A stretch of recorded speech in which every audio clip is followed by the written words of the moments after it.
one ahead. Where does he sit now as that kind of greatest of all time? Well, I like the GOAT arguments, even though obviously you can never really prove it because a lot of players, as we know, didn't play certain tournaments in the past for reasons, professionals, and the Australian Open wasn't as big as it is now, and so on and so on. So it's sort of an argument that you can't really have, but then it's fun to see it all. And what I like about it is, and I always talk about this, is that a lot of the players, particularly Rafa and Roger, have always downplayed the record. And that's one of the reasons why I like Novak. I mean, I like him anyway because of the that player is, but I like the fact that he's honest about that, where he says he wants this record. It's what drives him on.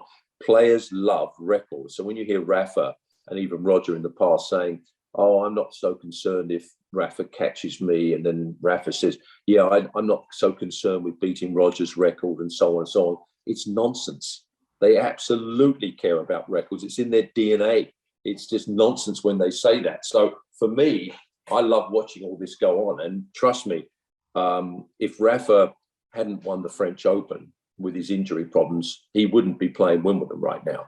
He's playing Wimbledon because he's won 2 legs of the Slam.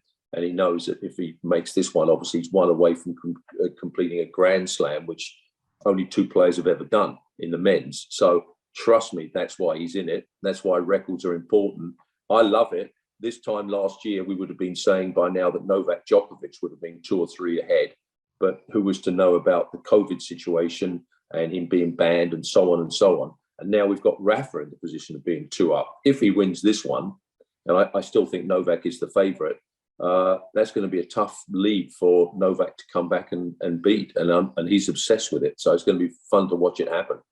And Novak Nadal final, do we think that looks like the... Well, he shouldn't have done that either. Rafa shouldn't have done that, and that was a big surprise to me. And who knows? I mean, maybe the pressure of trying to win a 3rd Slam in 1 year, and I don't know what made him do that. That was not characteristic of Rafa. So that was a big shock, really. And I don't know. I'm surprised he did that. And again, it's something that. But the thing is with Rafa is, how many times has he done anything like that in his career? So it's almost like, he owes a few, you can owe him a few favours for the way he's behaved over the years, whereas Nick, you can't. So there's a difference between the 2 behaviours. I guess you can say, well, you've got to treat them both the same. Yeah, you have, but in some ways there's a discretion, I think. And when someone like Rafa, who never causes problems, had a bit of a meltdown for some unknown reason, I don't know why it happened. I'm sure it won't happen again. So we'll give him that one as a bad day at the office, I think. And Nadal, you talked about him going for that 3rd Grand Slam of the year, and seems to be panning out in a good way for both of them. Well, it's the likely finals, and it's the finals I think everybody would like to see. But I tell you, the way the draw is panning out, we could have Norrie versus Djokovic and Nadal versus Kyrgios, which would be an unbelievable semi-final lineup too.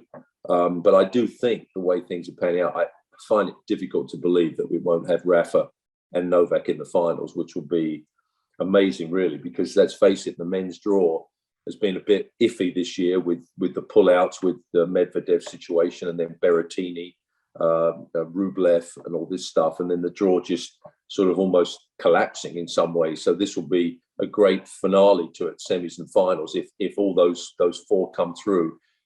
Great draw cards. I mean, it's certainly turning out to be better than the women's draw, which is a complete and utter. I don't know what the heck's going on in the women's draw. I mean, no one knows who's going to win the women's draw. It's completely wide open, and anybody could win it.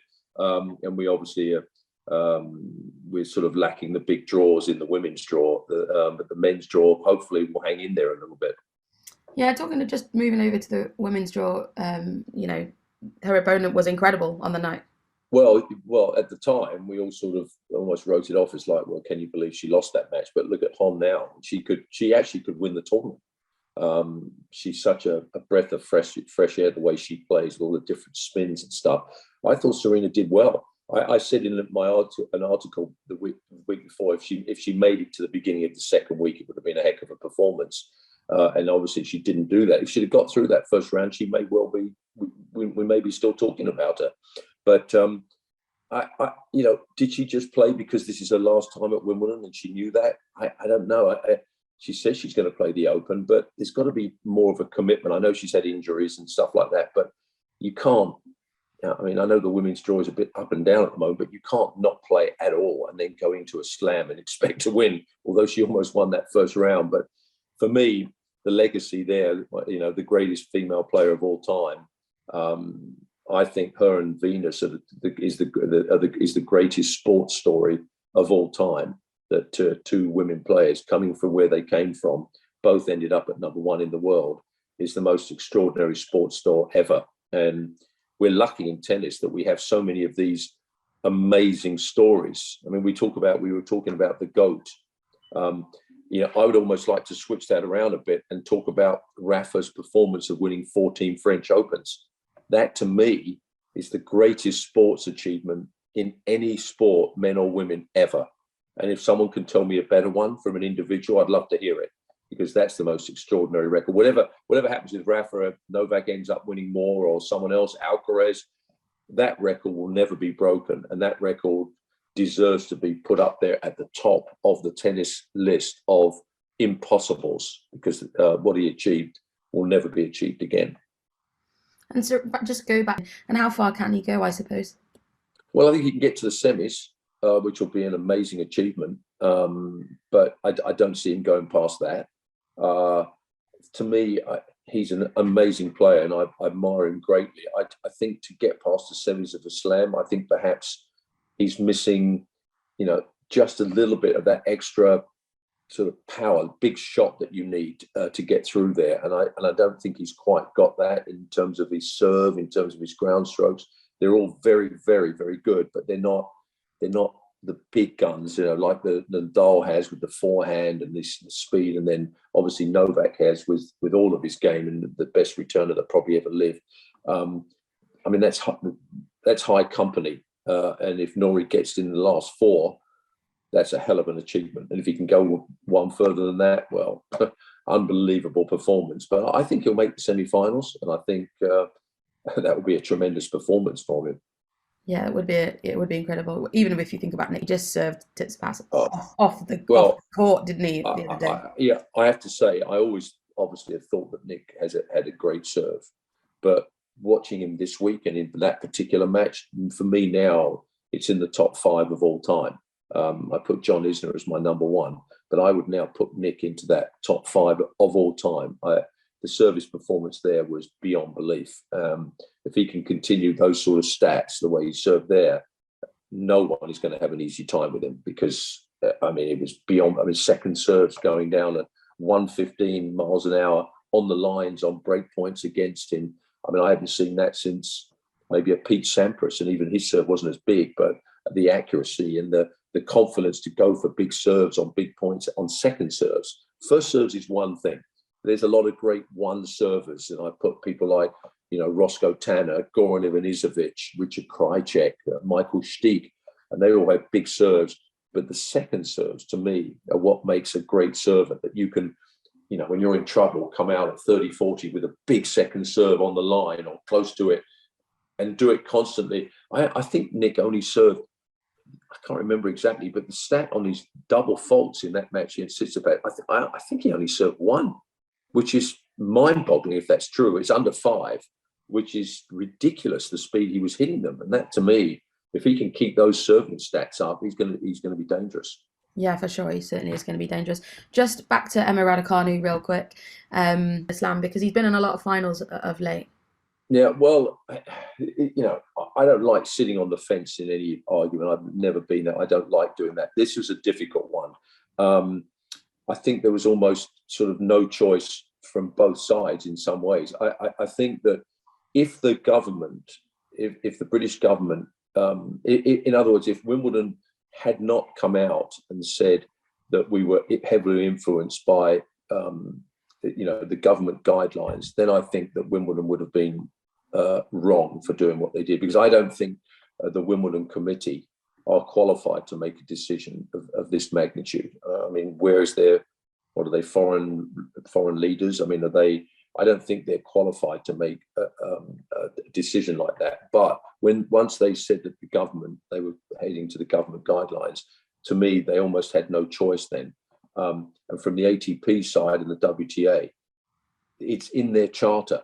It's in their charter when the Wimbledon had the boycott in 1973 that's how they were formed. That no tournament anywhere in the world can ever not have a player in their draw unless the only reason is if their ranking is not high enough. That's the only reason.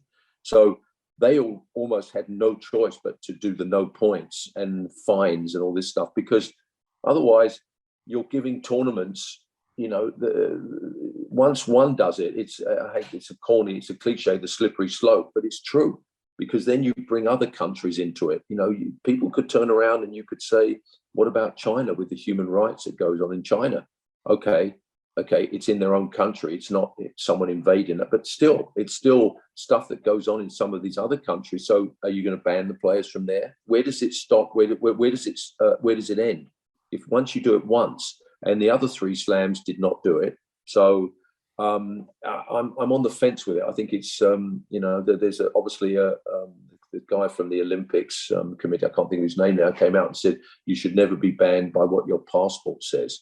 But then you also understand and look what's going on. So this one, I have to say, I'm on the fence with. I understand from both sides. I mean, it's a pity, but so obviously there's some important things going on in the world right now. So it would have been nice to have seen them, but I can understand why it happened. And Medvedev as a player, do you think he could he be one of the ones that is best? I think we'll see him back. I think he's going to play the Laver Cup in September. That's his aim, and I think he'll be back at Wimbledon. I can't see him not coming back and playing one more time. And Roger, being Roger, will show up. He'll be in great shape as long as his body holds out. But is he going to be a threat? I can't see him. I can't see him winning another slam. But Roger on a grass court, if he gets enough matches in, he's always going to be tough because he's a genius. And I'd love to see him next year. And if we could somehow get him into the second week, how good would that be? But I think he'll make another appearance. We talked about Andy's legacy he brought. Well, I think all of the players you just mentioned have brought a lot of stuff. But Roger is, it's not just the class, but it's just the way he plays the game is.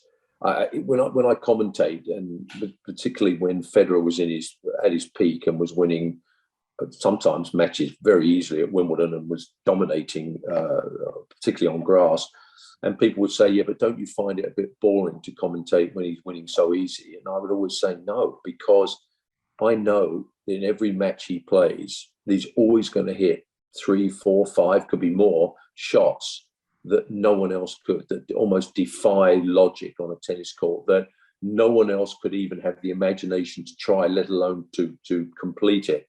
So for me, he brings out just a style of tennis that I don't know if anybody's ever had, the style that he's had on the court. And obviously the way he conducts himself off the court is pretty damn good too. But for me, he's majestic. To watch him play was just timing of the ball and the things he did and the class, the flair that he showed out there. I mean, to me, that's the way I love to watch tennis played, where someone just goes out there and the racket is just a magic wand, and they're just a symphony. They can just do whatever they want to caress the thing, and it just he's just one. He's a one-off, and I love watching him play. And it will be, I hope he continues to play more, and I hope he continues to play senior tennis, and I hope he plays tennis in his 70s, because it'll always be a pleasure to watch. Yeah, it's kind of poetic when he gets on a tennis court. Yeah, exactly. Slightly on the requirements of players and on what they need to do. Exactly what you just said. Yeah, I think some of the tradition, white clothes is fine. That's what's been around for years. I have no problem with that.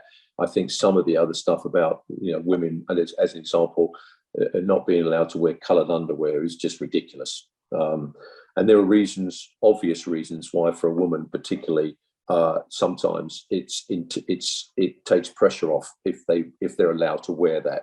And Wimbledon are not understanding that because of their members, almost like, because that's what the rules have for the members. Well, you see, to me, one of the things about Wimbledon is it's always got this image of, well, it's their tournament, they can do whatever they want. But you see, I've never agreed with that, as with the other slams. For me, Wimbledon is a host to the tournament. They're hosting this majestic event.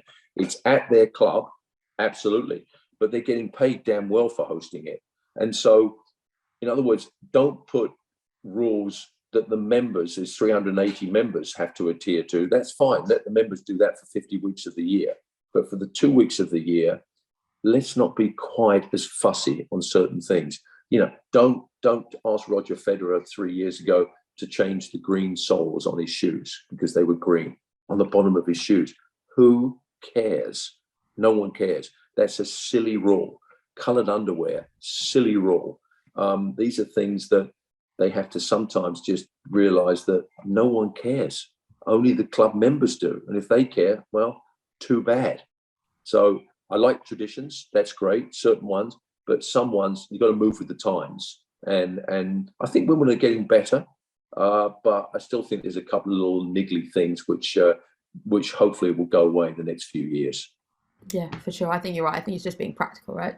You know, Of course. Top tennis players, and you just need to be practical. Tell me about your book. Well, yeah. Well, it took a long time because of the pandemic. We finished the book. It's called Dear John, and it's just about basically sort of stories that I've had over the last 100 years on sort of my career and stuff, and just. I hope it's a fun and amusing book. I think I've got a lot of good stories over the years. I've been lucky to, been in sort of 4 decades of different players from the Lavers up to the present day with Davis Cup and all that stuff. And I wasn't a good enough player. I was a good player, but not a great player. Great players are players that win slams. I certainly didn't do that in singles. I couldn't write a book talking about how I hit a forehand volley at 4-all in the third in the semis of Wimbledon because I didn't. So I've made it more about stories and things that have happened, and anyway, I think it's hopefully a good read. Took a long while to do, and I'm very happy with it the way it's come out. Have you got a favourite anecdote? I think it's interesting. One of the reasons why chapter about that, I write a chapter which is quite controversial, but about my friendship with ex-President Donald Trump, who I've known for 40 years. So I write a chapter about that. So it's not just about hitting tennis. How did you get to know Donald Trump?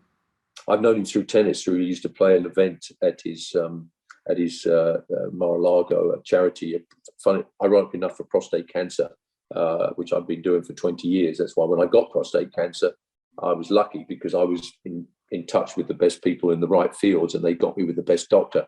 But I see him quite regularly. And just a quick story, if I have enough time. Yeah, about 3 months ago, I saw him at his golf club in West Palm Beach, and I went up to him, and he always introduces me, which is embarrassing, but he always introduces me as the great John Lloyd, winner of 3 Grand Slam titles mixed up. He always does it every time. It's a bit embarrassing, but sort of like I suppose it's kind of nice. But so anyway, I said, "How are you, Mr. President?" So he's good. And he said, "Listen, John, I've got an idea. Maybe you could do some celebrity coaching at the Mar-a-Lago club, which is where he lives. He has 4 red clay courts there, which the guy from Roland Garros built them, and Serena Williams actually in Venus used to practice there before they went to the French." And he said, the tennis there, it could do with a bit of a boost, maybe you could do some celebrity coaching. So I said, okay, that sounds quite good. He said, yeah, so here's the deal. I'll fix it up next season. And he said, you can charge $500 an hour. And he says, and I'll take half. I was like, oh, okay. And I was about to say, is there any negotiations there? But then I realized probably not a good thing to say. So there's my deal for next season. I'm taking 500 and he's taking 250. So there you go. He's a deal maker. What can I say? That's funny. Yeah, he's a really interesting character, isn't he? That's for sure. In comparison, you mentioned before about the differences sort of between the circuits now. What I write about an example that I think, and it's relevant now, simply because he passed away quite a few years ago now, and he was a lovely man, Vitas Gerulaitis, who you may remember from New York, who was a great guy and was a friend of mine. And the year I got to the finals of the Australian Open, I lost to him in the finals. And just by chance, I mean, we were friends, but we sort of became practice buddies during the 2 weeks because, again, neither of us had coaches there. No one did in those days. And so we would hang out and we would play, practice most days. And to be honest, we would, in those days, they had these very lovely ladies that were the drivers from one of the companies. I can't remember which the company. And in those days, it wasn't sort of forbidden, like for players to go out with drivers or the people that were working. Now you can't, not allowed to do anything like that. So we would go out with, you know, some of the ladies that were driving. We would go out with dates and together and all this sort of stuff. So anyway, we're playing throughout the tournament, and then here we are. We get to the finals. So the night before, you know, we're having dinner. Night before I'm playing him. Imagine Novak having dinner the night before with Rafa, before Wimbledon and before the Australian Open. So I said to Vitas, I said, look, Vitas, you know, it's my first Grand Slam singles final and it's yours. I mean, are we going to practice tomorrow before the match? And he looks at me and he just said, I won't say the language he used. He said, you know, what the F are you talking about? What, are you going to learn something new from my game? Am I going to learn something new from your game? Of course we're going to practice. So we practiced an hour and a half before the finals of the Slam at the Australian Open. And then we went and played the match and he beat me in 5 sets. And then we had dinner afterwards. So that's just, to me, I like that story just because in comparison with today, it's just so different. And we were that close that we were playing the day before finals, or the day of the finals of a Slam, which was the most important match in his career and my career. And then we still did it. So I don't know if that's amusing, but I just thought it was, I think it's a nice kind of story about the differences between today's circuit and yesteryear. You know? Yeah, no, absolutely. Yes. Yeah, it's really interesting. It is interesting to